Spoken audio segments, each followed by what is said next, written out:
¿Qué tal? Buenos días, estamos aquí con Eberto Taracena de metroscúbicos.com. Eberto, platícanos un poquito, ¿de dónde salió tu idea para hacer metros cúbicos?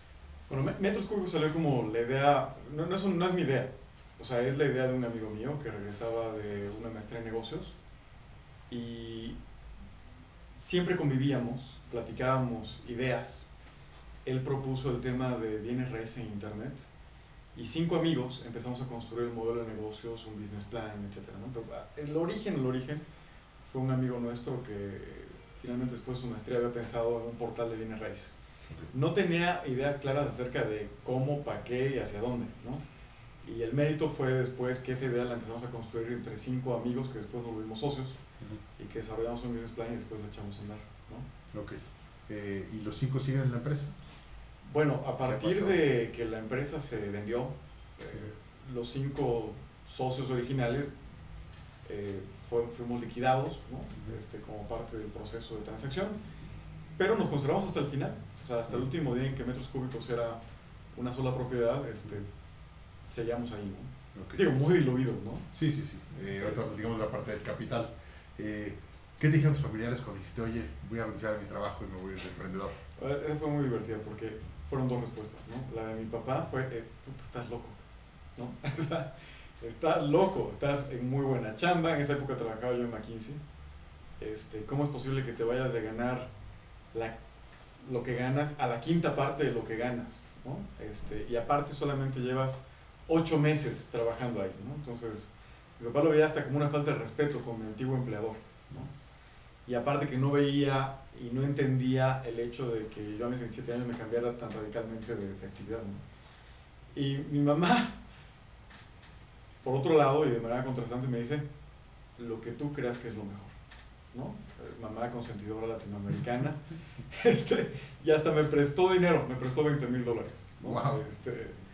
Y bueno, así fue como me decidí, ¿no? Ahora, el ambiente familiar fue muy tenso, ¿no? Porque de la expectativa del Eberto estudioso, el Eberto que se pensaba dedicar a la política, el Eberto que tenía como perfil medio político, ¿no?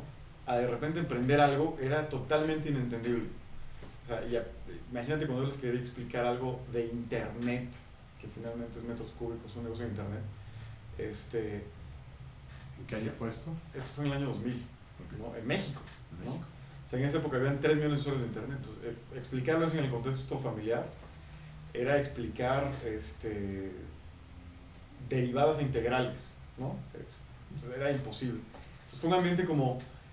Era la decepción familiar, al menos así fue durante algunos años. ¿Y ya estabas casado en ese momento? No, estaba soltero. Soltero. ¿Novia no ya comprometido? Pues había rotación. Había rotación. Entonces, tu mujer ya te conoció de emprendedor, ¿no? Me conocí de emprendedor, Okay. 2, 3 años después de haber empezado. 4 años después de haber empezado. 4 años, ok. Entonces ya te conoció, ya te aceptó No, como ya. emprendedor y con los riesgos y todo lo que Exacto. tenía atrás. Ok. ¿Tuviste algún mentor cuando empezaste? Sí, tuve varios, ¿no? Uno fue uno de mis consejeros, o sea, parte del consejo de administración, el presidente del consejo de administración, me identificaba mucho con él, porque es un emprendedor de toda la vida, era desarrollador en esa época y ahora dirige un fondo de inversiones para temas de bienes raíces. Era un tipo que había iniciado negocios, que sabía iniciar de negocios, entonces tenía una visión, digamos que muy filtrada, ¿no? De cómo empezar negocios. Entonces la verdad es que con él me apoyé mucho. No lo sentía como un inspirador en temas de lo que yo quería hacer, pero sí, al menos para encauzar visión, objetivos y estrategias, ¿no? Eso por un lado. Del lado de Metros Cúbicos, como empresa de internet dedicada al sector inmobiliario, me rodeé de mentores de la propia industria, ¿no? Y los hice mis amigos, ¿no? Los volví como parte de un consejo consultivo ad hoc, ¿no? Y así fue como los fui creando, ¿no? Okay. Ahora, posteriormente, Endeavor, que es una organización que fomenta el espíritu emprendedor en países en vías de desarrollo, Endeavor como empresa se volvió mi inspiración, ¿no? Me enseñó que ser emprendedor era una profesión, o sea, no era un accidente, ¿no? Entonces, digamos que a nivel mentoría inspiracional y a nivel mentoría de negocios, estrategia, etc., esa fue como lo fui resolviendo. Ok. Platicabas que trabajabas en McKinsey antes. ¿Cuál era tu experiencia antes de empezar a emprender? Bueno, en McKinsey había trabajado mucho en proyectos de mercadotecnia y estrategia. Fue un periodo muy breve, prácticamente fueron 9, 10 meses los que estuve en McKinsey. Y antes de eso había trabajado en una campaña política para un candidato a diputado federal en el estado de Tabasco y en la reforma del sistema de pensiones del Instituto Mexicano del Seguro Social. Entonces, ¿qué tiene eso que ver? Nada.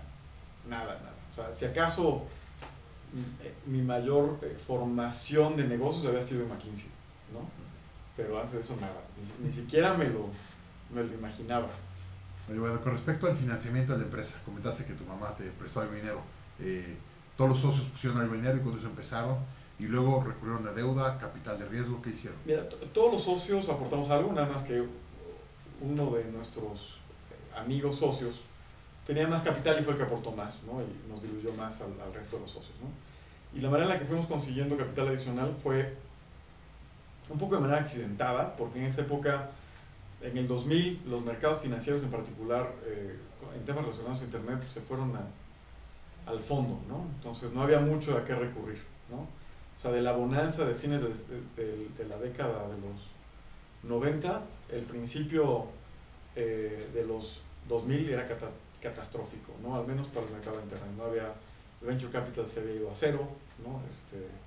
No había mucho. Entonces, primero fue estos amigos socios que recurrimos prácticamente a familiares o a las empresas de amigos de la familia para juntar cierto capital, ¿no? Capital básico, ¿no? Después nos fusionamos con otra empresa que había pasado un proceso similar y que también aportaban el resto de los accionistas cierto capital sobre la mesa. Entonces nuestro capital, más el de ellos, diluyéndonos todos, obviamente, pues metía un poco más a la bolsa, ¿no? Y posteriormente, con Televisa, hicimos una venta de parte de nuestro capital a cambio de publicidad en televisión, ¿no? Entonces nuestro proceso de levantamiento no fue recurrir a venture capital, no fue recurrir a deuda o a private equity, fue básicamente fondos familiares en un principio, una fusión, ¿no? Que inyectaba más recursos como parte de la fusión y hacía más eficiente el uso de los recursos, y tercero, una venta de capital en donde recibimos especie, ¿no? En vez de dinero. Okay.